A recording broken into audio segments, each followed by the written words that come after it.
Hello, chào mừng các bạn đã quay trở lại với kênh Món Ăn Ngon. Hôm nay thì mình xin chia sẻ đến các bạn cách làm món canh chua chanh dây. Và để nấu cái món canh chua chanh dây thì mình không thể nào thiếu chanh dây được nhé. Ở đây mình có chuẩn bị chanh dây nè các bạn. Các bạn nên chọn mua những trái chanh dây mà cầm lên đó mình thấy nó nhẹ đó các bạn. Thì cái phần nước ở bên trong nó sẽ nhiều hơn. Với lại lựa cái trái mà nó to to như thế này nè. Chanh dây thì mình mua 20.000 một ký á các bạn. Đầu tiên thì mình sẽ đi cắt chanh dây để mình lấy cái phần nước.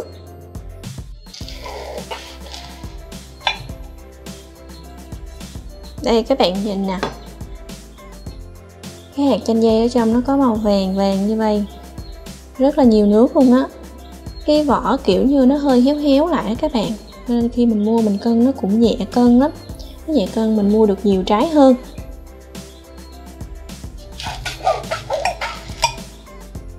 Bây giờ mình sẽ nạo cái phần hạt chanh dây cho qua một cái rây. Để mình lượt mình lấy cái phần nước thôi nha các bạn. Và đây là cái phần nước chanh dây mà mình vừa lượt xong này các bạn. Màu vàng rất là đẹp nha.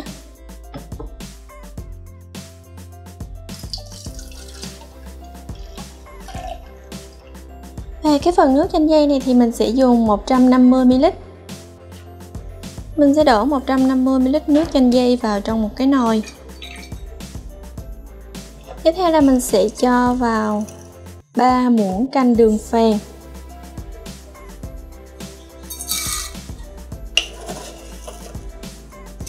Nấu đường phèn thì vị ngọt nó sẽ thanh hơn nha các bạn. Còn các bạn không dùng đường phèn thì mình có thể dùng đường cát bình thường cũng được. Mình sẽ cho vào thêm nửa muỗng canh muối. Mình nấu cho cái phần muối với đường này nó hòa tan ra nha các bạn. Và trong lúc nấu thì mình sẽ để lửa nhỏ thôi.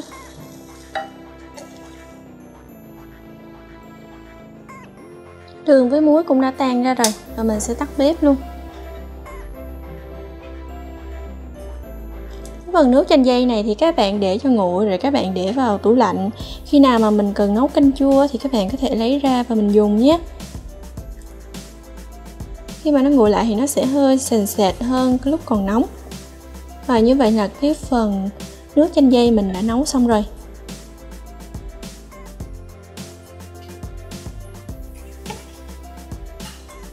Bây giờ mình sẽ đi rửa cá. Mình cho cá vào trong cái tô rồi. Và mình sẽ cho vào nửa muỗng canh muối.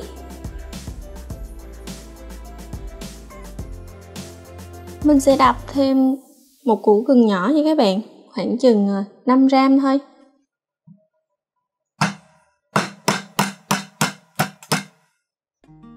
Mình đập cho nó nát như vậy nè các bạn thì nó sẽ ra cái tinh dầu gừng. Khi mình rửa cá thì cá nó sẽ sạch, nó không còn mùi tanh nữa.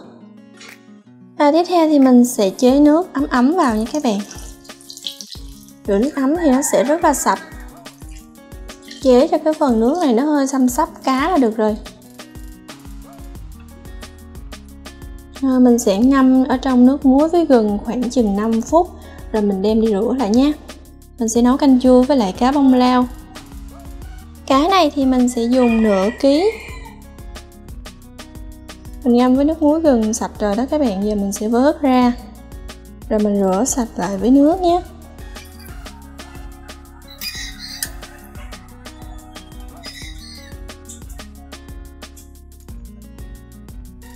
Ngoài cá bông lau thì các bạn cũng có thể dùng các loại cá khác mà mình yêu thích. Hoặc là mình có thể nấu với lại tôm cũng được đó các bạn. Để các bạn thấy nè, cá của mình rất là tươi nha. Thịt cá sẽ có cái màu hồng nhẹ nhẹ như thế này. Mình lấy cái dao các bạn, mình sẽ cạo cái phần da đó nè.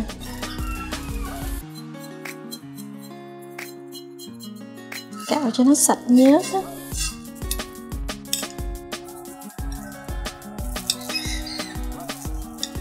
Đây mình sẽ dùng thêm khóm nha các bạn, để cho cái nồi canh của mình nó được thơm đó. Thường nấu canh chua sẽ cho khóm để cho cái mùi canh chua nó được đặc trưng hơn. Và khóm ở đây thì mình sẽ dùng 100g. Mình cắt thành những cái miếng vừa vừa như thế này nha các bạn.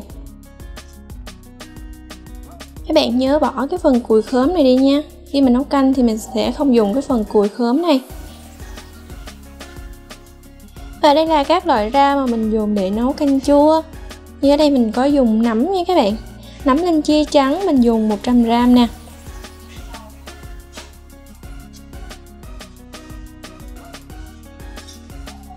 Cái phần nấm này thì mình sẽ cắt bỏ cái cùi đi.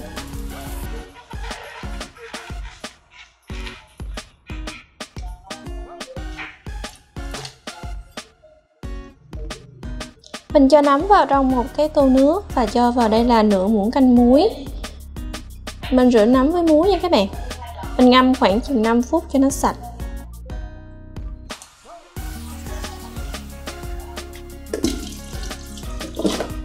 Mình ngâm với nước muối xong rồi thì mình sẽ rửa sạch lại với nước lạnh.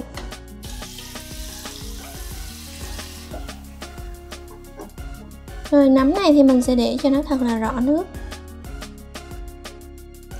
Và đây là bạc hà. Bạc hà thì mình sẽ dùng 100g. Bây giờ thì mình sẽ cắt lát mỏng nhé.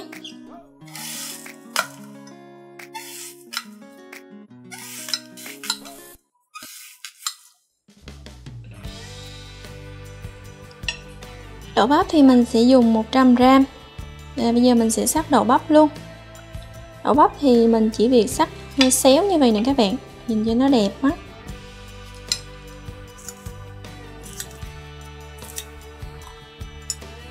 Đấy, mình cắt xéo xéo như vậy nè các bạn.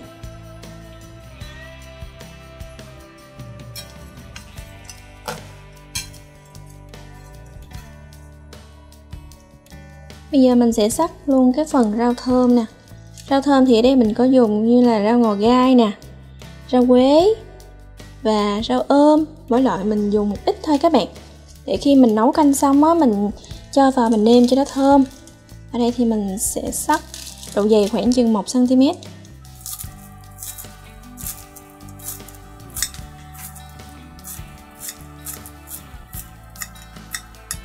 Cà chua thì mình dùng 100g.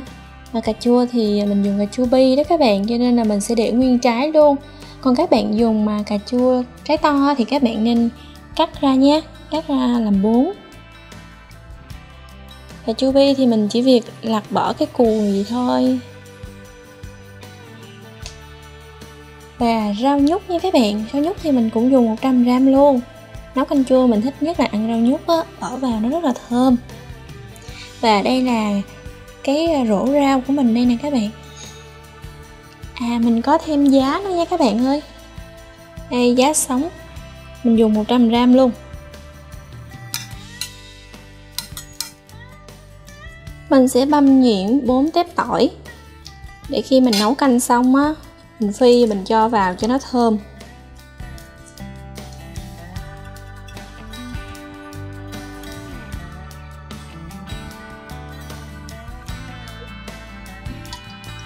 Bây giờ mình đi lấy nước để mình nấu canh nha. Ở đây thì mình sẽ lấy 1 lít nước.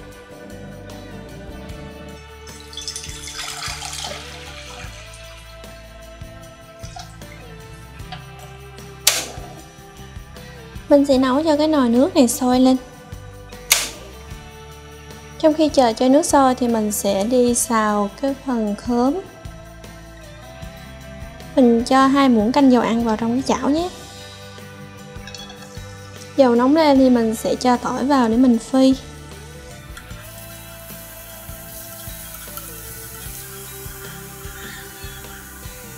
Tỏi hơi vàng như vậy nè các bạn, mình tắt bếp và mình sẽ đổ tỏi ra. Mình sẽ đổ ra ngoài một cái chén.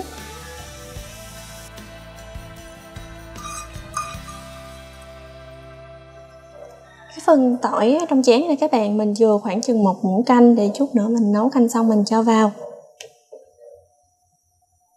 Trong chảo thì mình sẽ chừa lại một ít như thế này để mình xào khóm. Rồi mình để cái chảo lại trên bếp rồi, giờ mình cho khóm vào thôi. Mình xào khoảng chừng 2 phút nha các bạn. Cho khóm hơi săn lại với lại nó thơm lên là được rồi.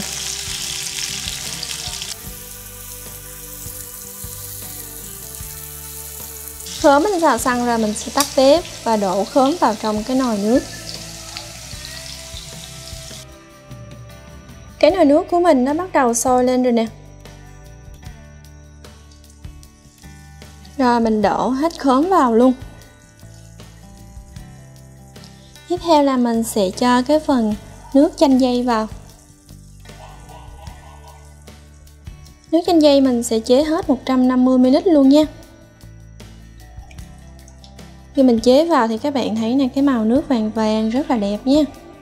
Và mùi cũng rất là thơm nữa. Mình sẽ cho vào trong cái nồi nước này là nửa muỗng cà phê hạt nêm và nửa muỗng cà phê nước mắm. Mình cho vào cho nó thơm thơm đấy các bạn. Rồi khuấy đều lên nhé. Và lúc này thì các bạn có thể nêm nếm cho hợp khẩu vị ăn của gia đình mình rồi. Các bạn nêm nếm sao cho vị nó hơi đậm đà một xíu nhé. Chua chua, mặn mặn, ngọt ngọt. Khi mình bỏ rau vào thì nó sẽ rất là vừa ăn.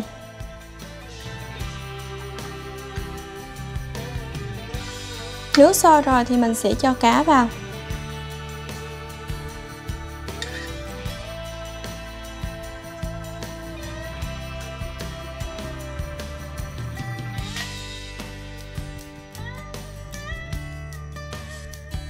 Mình cho cá vào và mình sẽ nấu cho nó chín trong vòng 10 phút.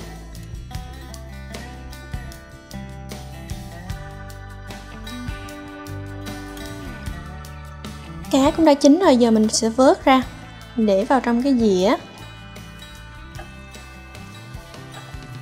Bây giờ thì mình sẽ cho nấm vào. Rồi tiếp theo thì mình sẽ cho rau nhút vào luôn.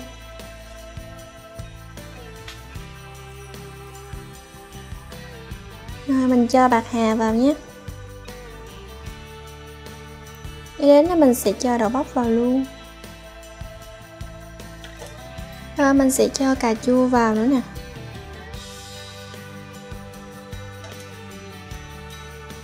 Mình cho giá vào nữa nhé. Giá thì các bạn nên cho vào sau cùng bởi vì nó rất là mau chín.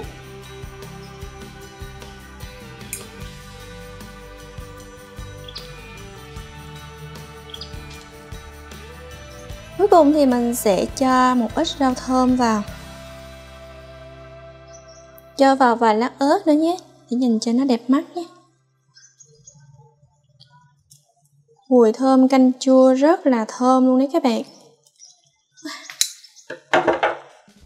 Wow, các bạn nhìn cái nồi canh chua của mình có hấp dẫn không? Rất là thơm luôn đấy các bạn.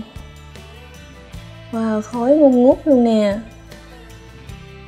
Để mình nếm thử cái phần nước dùng nhé.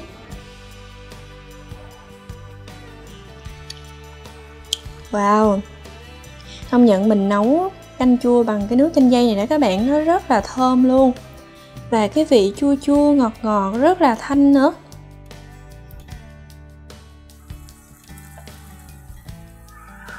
Đây, ăn canh chua thì mình sẽ chấm với lại nước mắm mặn nè. Mình có cắt thêm vài lát ớt nữa. Wow, hấp dẫn quá đi thôi á. Wow, thịt cá rất là mềm ngọt luôn á các bạn. Rau này thì các bạn nên tranh thủ ăn lúc mà mình mới bỏ vào á, thì nó sẽ ngon hơn, nó còn tươi á. Chứ mình nấu lâu quá nó sẽ dễ rụt lắm. Bây giờ thì mình cũng tắt bếp luôn. Các bạn nhớ cho thêm tỏi phi vào nữa nhé, để cho cái món canh của mình nó được thơm hơn.